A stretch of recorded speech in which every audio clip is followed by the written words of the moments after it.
Good afternoon, everyone. Class, this is my audience.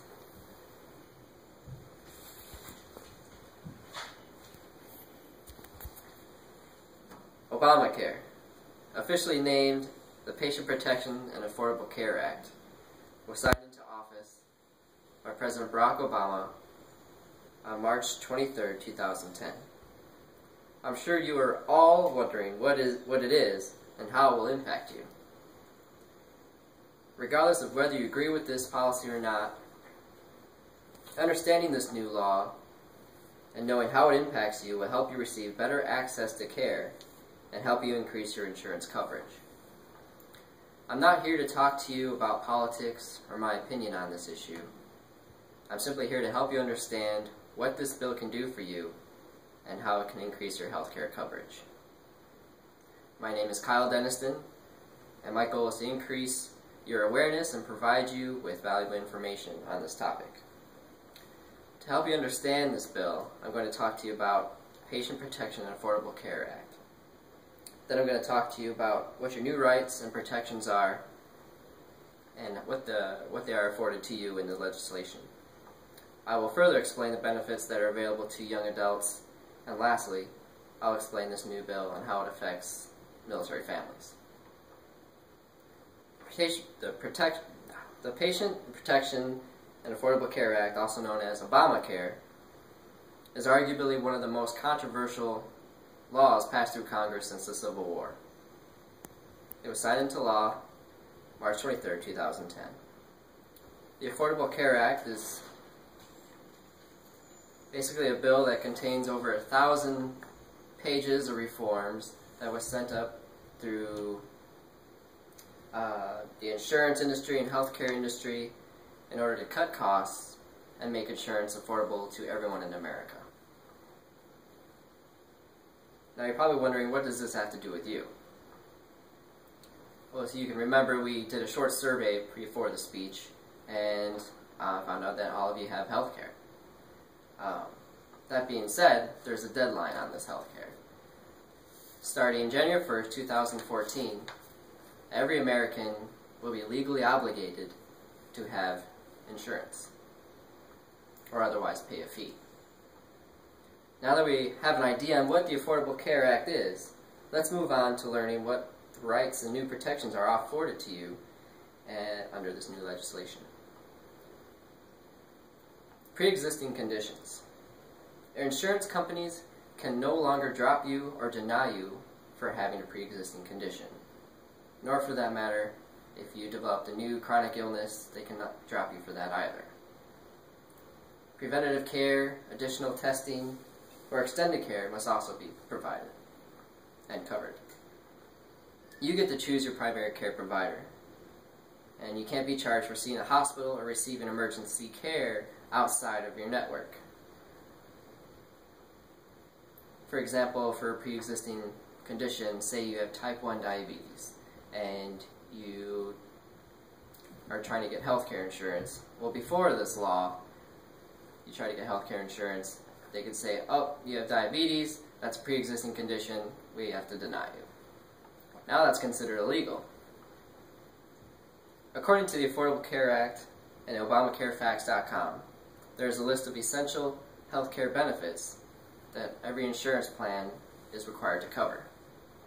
And those benefits are ambulatory, emergency patient services, hospitalization, maternity and newborn care, mental health, substance abuse, and behavioral health treatments, prescription drugs, rehabilitative services, lab services, preventative and wellness services, and pediatric services for children. Now that we've talked about the benefits, let's move on to how this affects young adults and the benefits for them. According to www.healthcare.gov, young adults can now join, remain on, or rejoin your parents' health care until the age of 26 years old. Regardless of whether you're married, financially independent, attending school, or even if you're not living with your parents, and you're eligible for coverage, say for a new job, you can still opt out of that coverage and stay on your parents' plan until you're 26.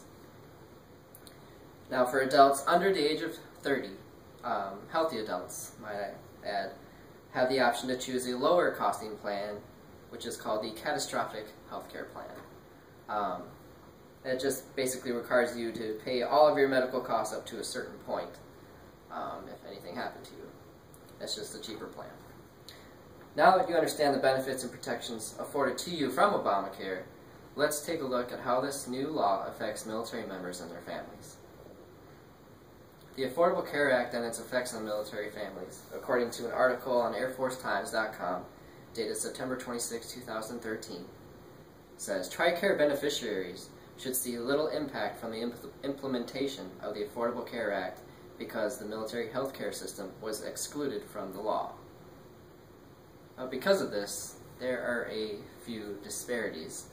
For example, pregnant mothers in TRICARE may be disconcerted to find that the Affordable Care Act requires insurers to cover the cost of breast pumps, anything that goes along with that, but TRICARE does not. They only pay for breast pump use while in the hospital. The Affordable Care Act also states that mental health and substance use disorder treatment must be provided as an essential benefit. Now for TRICARE, they place a limit on this. Usually it's 30 to 45 days per fiscal year, depending on the person's age. Another disparity lies in the field of weight loss. TRICARE covers bariatric surgery, which is like intestinal surgery. For obese individuals, it doesn't cover